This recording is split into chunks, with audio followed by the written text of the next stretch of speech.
안녕하세요. 소곤입니다.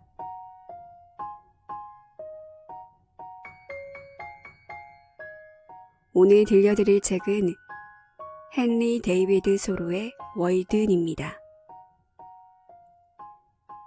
소로는 1817년 매사추세츠주 콘코드에서 태어났습니다. 하버드 대학을 졸업 후 형과 함께 사립학교를 열어 잠시 교사 생활을 한 적이 있는데요. 이 학교에 작은 아씨들을 쓴 루이자 메이 올콧이 다녔다고 합니다. 그 밖에 목수, 석공, 조경, 토지 측량, 강연에 이르기까지 시간제로 여러 가지 일을 하면서 대부분의 시간을 산책하고 독서하고 글 쓰는데 할애하며 보냈다고 하는데요. 저명한 사상가 랄프 와이도 에머슨 집에서 머무르며 가정교사 생활도 하고 잡지에 글을 기고하기도 하면서 지내다가 1845년 3월부터 월든 호숫가에 오두막집을 짓기 시작하여 같은 해 7월부터 1847년 9월까지 그곳에서 홀로 지냅니다. 숲속의 생활이라는 제목으로 불리는 월든은 바로 월든 호숫가에서 보낸 2년의 삶을 소로가 기록한 책입니다. 월든은 워낙 유명한 책이라 인생책으로 꼽는 분들이 많으시죠? 월든은 헨리 데이비드 소로가 2년 2개월 동안 월든 호숫가 숲속에 조그만 오두막에서 지낸 이야기를 담고 있습니다. 묘사가 정교해서 월든 호숫가의 아름다움이 그대로 느껴지는데요. 숲속으로 들어갔다고 해서 소로가 세상과 단절된 삶을 살았던 것은 아니었습니다. 책을 읽다 보면 그가 마을로 내려와서 사람들과 교류하는 내용들도 나오고 그의 좁은 오두막에 방문자를 위한 의자까지 따로 준비해 두거든요. 그에게 월든에서의 삶은 일종의 실험과도 같았어요. 순결한 인간의 삶은 무엇일지에 대한 탐구로 숲으로 들어간 소로의 이야기는 많은 사람들에게 영감을 줍니다. 월든은 제가 다른 출판사 버전의 책을 읽은 적이 있었는데 이번에 소담 출판사 버전의 월든을 읽으면서 다시 한번 월든의 매력에 빠져볼 수 있었습니다. 제가 다시 읽으면서 나누고 싶었던 부분 들려드릴게요.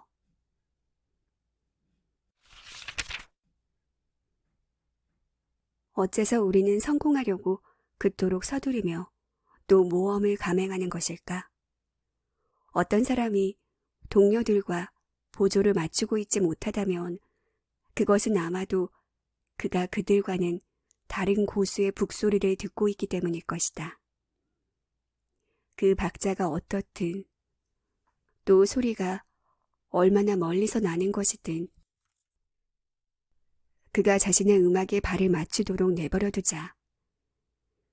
그가 사과나무나 떡갈나무만큼 빨리 성장하느냐는 문제는 중요하지 않다. 봄을 맞고 있는 그가 굳이 여름으로 계절을 바꾸기라도 해야 할까?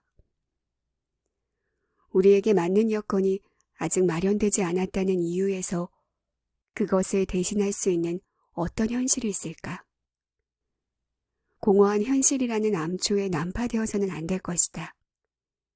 힘들여 머리 위에 청색 유리로 만든 하늘을 세워야 할까?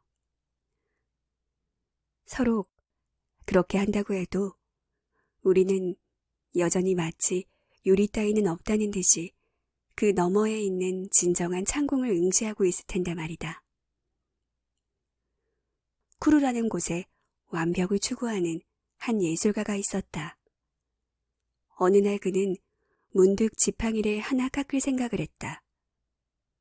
불완전한 일에는 시간이 고려할 요인의 하나일 테지만 완벽한 일에는 시간이 끼어들 자리가 없다고 여긴 그는 비록 평생 다른 일을 아무것도 못하는 한이 있더라도 모든 점에서 완벽한 지팡이를 깎고야 말겠노라고 스스로 다짐했다.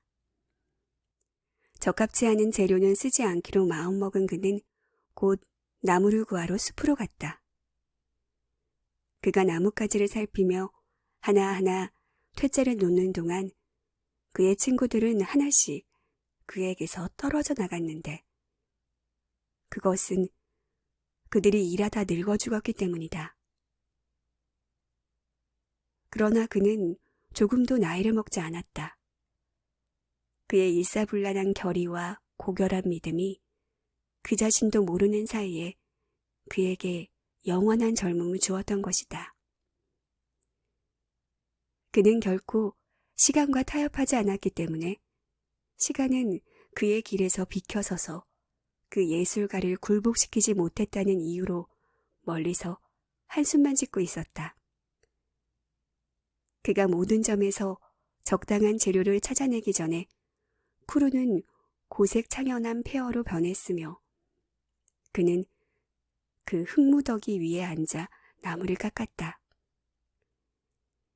지팡이 모양이 채 갖추어지기 전에 칸다하르 왕조가 멸망했기 때문에 그는 지팡이 끝으로 모래 위에 최후의 왕족 이름을 쓰고는 다시 작업을 계속했다. 그가 지팡이를 매끄럽게 다듬었을 때 칼판은 더 이상 지표가 될 수 없었다. 그가 지팡이에 물미를 달고 보석 장식을 씌우기 전에 브라마는 잠을 깨웠다 다시 잠들기를 여러 차례 거듭했다. 그런데 내가 어째서 이런 얘기를 하고 있는 걸까? 그가 마지막 손질을 가했을 때 갑자기 지팡이는 놀란 예술가의 눈앞에서 브라마의 모든 창조물 중에서도 가장 아름다운 모습으로 피어났다. 그는 지팡이를 만들면서 하나의 새로운 체계, 가득하고도 완벽하게 균형 잡힌 세계를 만들어냈던 것이다. 옛날의 도시와 왕조는 사라졌지만 그 안에는 보다 아름답고 더 찬란한 도시와 왕조가 자리 잡았다. 그리고 이제 그는 자기 발치에서 아직 마르지 않은 부스러기 더미를 보고 자기 자신과 자신이 한 일과 지금까지 지나간 시간이라는 것이 한낱 허상에 불과했다는 것. 그 시간은 브라마의 머리에서 떨어진 하나의 성강이 인간의 머릿속에 든 부싯깃에 불을 붙이는 정도밖에 되지 않았다는 것을 깨달았다. 재료가 순수했고 그의 솜씨도 순수했으니 어떻게 경이롭지 않은 결과가 나올 수 있으랴. 결국 우리가 어떤 일에 부여할 수 있는 외관이라는 것은 진실만큼 도움을 주지 못할 것이다. 진실만이 오래가는 법이다. 대개의 경우 우리는 현재 있어야 할 곳이 아닌 엉뚱한 자리에 있다. 우리는 무한한 충동으로 하나의 상황을 상정하고는 그 속에 자신을 집어넣기 때문에 동시에 두 가지 상황에 처하는 경우도 있어서 빠져나오기가 그만큼 더 어렵다. 우리는 정신이 온전할 때는 사실을, 실제 않은 상황만을 염두에 둔다. 거짓으로 하는 말이 아니라 꼭 필요한 것을 말하라. 어떠한 진실도 거짓보다 나은 법이다. 땜쟁이 톰 하이드는 교수대에 서자 할 말이 있느냐는 질문을 받았다. 그러자 이렇게 말했다.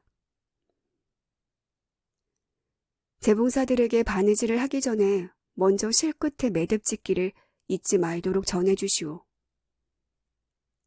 그의 동료가 무슨 기도를 했는지는 전해진 바가 없다. 자신의 삶이 아무리 비천할지라도 그 삶을 정면으로 대하고 살도록 하라. 비하지도 욕하지도 말라. 그 삶은 당신만큼 나쁘지는 않을 것이다. 당신이 가장 부유할 때 당신의 삶은 가장 가난해 보인다. 남의 흠이나 잡는 사람은 천국에서도 흠잡기에 바쁘리라. 서로 그 삶이 가난할지라도 당신의 삶을 사랑하라. 서로 구빈원이라도 유쾌하고 신나며 훌륭한 시간을 보낼 수 있을 것이다. 석양의 햇살은 부자의 저택에서나 구빈원의 창문에서나 똑같이 눈부시게 빛난다. 구빈원의 문 앞에서도 봄이 오면 어김없이 눈이 녹는 것이다. 마음이 고요한 사람이라면 구빈원에서도 만족스러운 삶을 영위할 수 있고 궁전에서처럼 유쾌한 생각을 할 수 있다. 종종 가난하게 사는 마을 사람이 어느 누구보다도 자유로운 삶을 영위하는 것처럼 보이곤 한다. 어쩌면 아무 의심 없이 받을 수 있을 정도로 마음이 넉넉하기 때문일지도 모른다. 대부분은 자기가 마을의 부양을 받을 대상이 아니라고 여기고 있지만 그들 중에는 부정한 수단으로 자신을 부양하는 경우가 많은데 그것은 훨씬 더 불명예스러운 일인 것이다. 세비와 같은 약초를 가꾸듯 가난을 가꾸라. 옷이든 친구든 새 것을 구하려고 애쓰지 말라. 헌 옷을 뒤집어 쓰고 옛 친구들에게로 돌아가라. 사물이 변하는 것이 아니라 우리가 변하는 것이다. 옷은 팔되 생각은 갖고 있으라. 친구가 모자라지 않도록 신께서 보살펴 줄 것이다. 서로 평생의 거미처럼 다락방 구석에 갇히더라도 생각만 잃지 않는다면 세상은 내게도 똑같이 클 것이다. 철학자는 이렇게 말한 바 있다. 세계 사단으로 이루어진 군대라도 그 장수의 목숨만 빼앗으면 혼란에 빠뜨릴 수 있지만 비천하게 짝이 없는 인간에게서라도 그 생각을 빼앗을 수는 없다. 많은 감화에 자신을 굴복시켜가면서까지 스스로를 개발하려고 너무 애쓰지 마라. 그것은 낭비일 뿐이다. 겸손은 어둠이 그렇듯 이 천상의 빛을 드러내준다.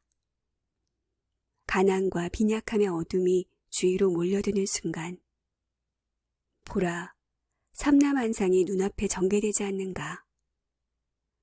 서로 크로이소스의 재산이 주어진다고 해도 우리의 목적은 여전히 똑같을 것이고 우리의 수단 역시 본질적으로는 매한가지임을 상기해보자. 뿐만 아니라 가난 때문에 활동 범위가 제약되면 그래서 가령 책이나 신문을 사서 읽을 형편이 되지 못한다 해도 그것은 가장 의미 있고 중요한 경험만을 하도록 제안하는 것뿐이다.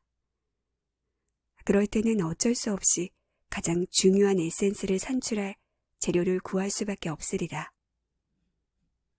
아주 비난한 삶이야말로 가장 감미로운 삶이다.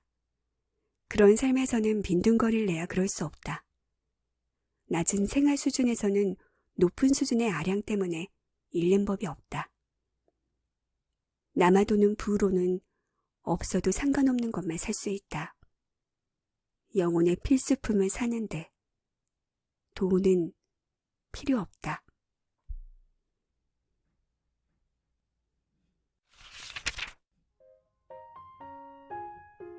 잘 들으셨나요? 오늘 제 이야기는 여기까지입니다. 지금까지 소담 출판사에서 펴낸 헨리 데이비드 소로의 월든이었습니다. 구독과 좋아요는 언제나 힘이 됩니다.